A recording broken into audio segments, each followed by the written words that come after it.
movie review for the movie H is for Hawk. This is directed by Philippa Lawthorpe. And of course, this stars Claire Foy, as you see here, as Helen McDonald, Brendan Gleeson as Alistair McDonald, her father, Sam Spruwell, Denise Go as Christina, Lindsay Duncan, and etc. So this story is after a sudden death of her father, a woman turns to the ancient art of falconry, training a wild gold shark named Mabel to navigate her profound loss. So we pretty much get into the movie. Uh, Claire Floyd is, and they go through a lot of this in flashbacks. So they flashback to different time periods and time frames. You know, where Helen is interacting a lot with her father. She spends so much time with her father, throughout her life. She is running this professional book company, and so what happens what happens in her life really is life changing because of what happened to her father.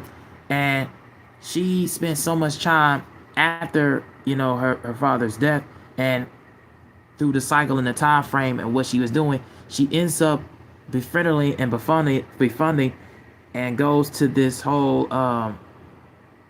uh, this whole clinical facility, and she ends up finding a pet majestic falcon, a pet majestic bird, gold shark named Mabel, and she's pretty much training her.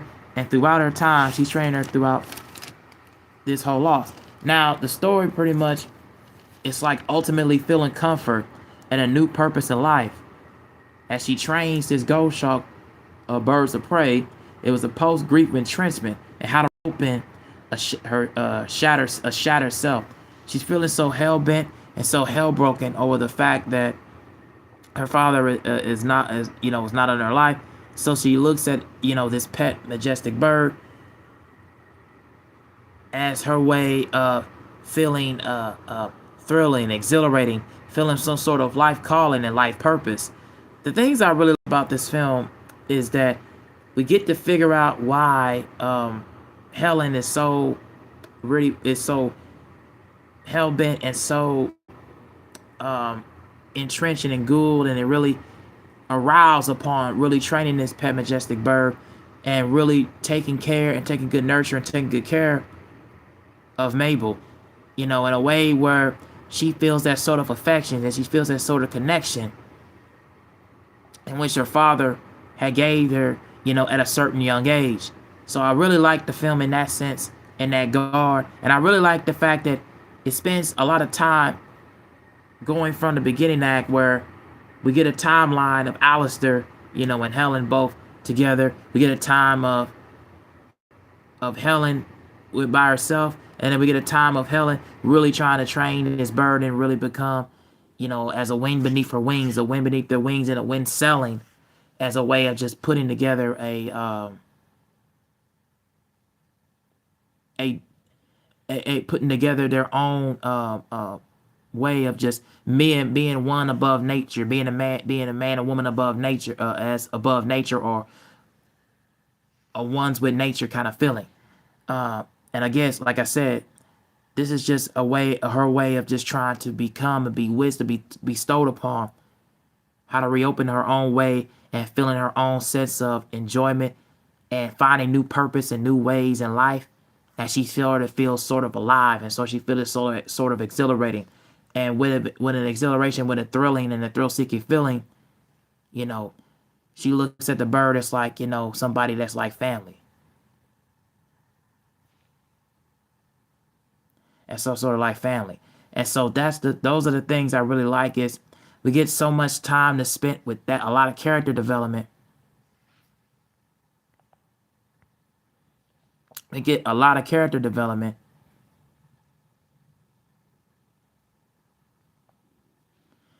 And we get a lot of character development with Helen and Alistair. We get a lot of character development with Christina, Sam Spruwell. Character, we get a lot of development with all of them, and we get a lot of development with Helen as far as not just training with this pet bird, but also her character evolves as she is trying to find things to overcome and recover, from somebody who in her life, her father was really close to her because that was at the time her only family, her only family that was surrounding her and really comforting her. So I really like that aspect about the film because it really gave me something that really is a feeling and exhilarating, and it really is enthralling. So I really like that about the film a lot. Another thing that I will say is a big quality is I really like the fact that in a lot of films that involve a whole lot of dialogue, um, and it was a lot of like brief monologue and brief dialogue and brief talking, but it also really had a purpose. Like I said, Helen wants to feel like she feels so sort of, uh, like she wants to feel some sort of like involvement in her own life, in her own personal life, and her family. She really feels like she wants to be, on her own, but feels so alive. But she wants to have some sort of remembrance and semblance of her family. So, like I said, the bird, um, Mabel, pretty much is like her own way of some sort of like attachment. And I think that detachment really is there for her throughout the beginning point of time. So I really do like that about the film, and I really think that that gives me some sort of a revelating and exhilarating piece.